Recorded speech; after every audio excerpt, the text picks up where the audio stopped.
निश्चित ही यह दुष्ट जो है मुझे मारेगा, सारा सामान तो बेच गया, कहाँ जाऊं, क्या करूं, कुछ समझ नहीं आया। तो रात को जो है घर छोड़ करके वह भाग गई। घर को छोड़ करके जब भागी है, बोले कूपे पातः कृतो रात्रौ तेन सा निधनम गता। रात को भागने में अंधेरा था, दिखाई नहीं दिया, कुएं में गिर करके उनका राम नाम सत्य हो गया। बोलो राधे राधे। अब भैया जब धुंधकारी घर में बिल्कुल अकेला रह गया तो ऐसी स्थिति देख करके पिताजी निकल गए, स्वर्गवास हो गया उनका, भगवान के परम पद को प्राप्त कर गए। माता जी की ऐसी स्थिति हो गई। अब गोकर्ण जी बचे। गोकर्ण जी सोचे कि अब हम यहाँ रहेंगे, तो माता जी के साथ हुआ, पिताजी के साथ ऐसे किया, घर का सामान बेच दिया। अब अगली बारी हमारी, अच्छा भला हुआ कि हम जान गए, पहले चेतना आ गई, चलो भैया यहाँ से निकल लेते हैं। तो वह निकल गए यात्रा पर, तीर्थ यात्रा करने। अब धुंधकारी जो है घर में बिल्कुल अकेला पड़ गया, अकेला रह गया। पांच पांच जो है गणिकाओं को बाजार में बुलाकर घर में बैठा लिया और निरंतर जो है चोरी डकैती डाल करके धन संपत्ति को जो भी कमाता उन देवियों को ला करके सौंप देता, क्योंकि गोकर्ण जी भी अब थे नहीं, बोलने वाला कोई था ही नहीं। अब एक बात विचार करने लायक है, इसको विचार करिएगा कि आत्मदेव की कथा क्या है, या आत्मदेव जी की कथा क्या है। सोचना है, हमको विचार करना है। यह कोई आत्मदेव नहीं है, ये हमारे व्यक्तिगत जीवन की कथा है।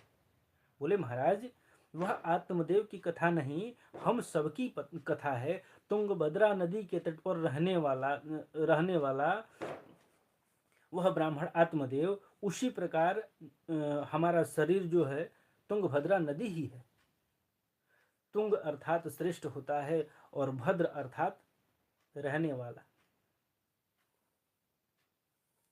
नहीं माफ करिएगा, तुंग तुंग का मतलब श्रेष्ठ होता है और भद्र का मतलब जो है कल्याण होता है। विचार करिएगा, जिसके द्वारा उत्तम कल्याण का मार्ग प्रशस्त हो वही तुंगभद्रा है। अब यह शरीर है तुंगभद्रा, यह शरीर इससे बढ़िया बढ़िया होना चाहिए, लेकिन होता क्या है हम खुद जानते हैं। और यह हमारा मानव शरीर है, इसी में रहने वाला प्रत्येक जीवात्मा ब्राह्मण आत्मदेव है। और आत्मदेव रूपी जीवात्मा तो बेचारा भोला भाला है, पर यह संशयात्मिका बुद्धि रूपी उसकी पत्नी धुंधली जो है बहुत खतरनाक है।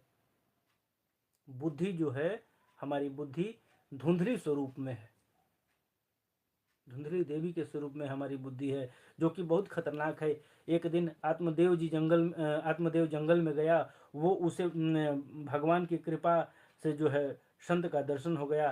संत को जब अपनी समस्या बताई तो संत ने बहुत समझाया, पर आत्मदेव माना नहीं। वरन आत्मदेव बोले हमें कुछ नहीं सुनना है, हमें तो एक बेटा चाहिए। और संत ने कहा कि संत ने कहा अच्छा ठीक है, यदि बेटा चाहिए तो यह फल अपनी पत्नी को खिला दीजिए, बेटा हो जाएगा। अब बताइए, संत का जो मिला फल था, क्या वो धुंधली खा पाई थी?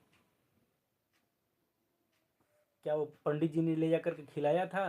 पंडित जी ने तो स्वीकार किया कि खिला दूंगा, और ले जाकर के देवी जी को थमा दिया कि खा लेना। यदि अपने सामने ही खिला दिया होता तो आज गोकर्ण जी आत्मदेव का बेटा होता, और धुंधकारी की तो समस्या घर में पैदा ही नहीं होती। परंतु गलती कहाँ हो गई कि खा लेना, और धुंधली ने नहीं खाया, खा लेना। हमको क्या करना क्या नहीं करना, इस पर विचार स्वतः ही करना है। यह आत्मदेव देव जी की जो कथा है, ये हमारे दैनिक जीवन की कथा है, व्यक्तिगत कथा है, सोचने का फर्क है। एवं कुतर्क योगेन तत्फलम नैव भक्षितम। यह हमारे व्यक्तिगत जीवन की कथा है। किंग कर्तव्य विमूढ़ता। अब आ जाए, अब क्या करें, अचानक यह क्या हो गया। हर प्राणी के मन में जो है और जीवन में ऐसे क्षण कभी न कभी अवश्य आते हैं, तब निर्णय लेने की स्थिति नहीं हो पाता। उस समय जो है सत्संग किया जाता है, और सत्संग का कोई कोई सूत्र उसे मार्ग जरूर दिखा। देखिए, यह श्रीमद् भागवत के गोकर्ण जी का आख्यान की जो कथा चल रही है, यह क्या बता रही है? जीवन अनमोल है, समस्याएं तमाम है। समस्याओं में जब हम पड़ जाते हैं तो सत्संग करना चाहिए, और जब सत्संग करते हैं तो निश्चित रूप से हमको रास्ता मिल ही जाता है, हमको रास्ता मिल ही जाता है। यह सत्संग का प्रभाव है, सत्संग के प्रभाव से रास्ता मिल जाता है। अब भैया कथा थोड़ी आगे बढ़ती है। धुंधकारी जो है इधर चोरी डकैती करना प्रारंभ कर देता है। चोरी डकैती करता है, डाका डालता है, लूटपाट मचाता है, और 5-5 गणिकाओं को ले आकर के बैठाया है, और उसी को जो है सारा धन ले आकर के देता है।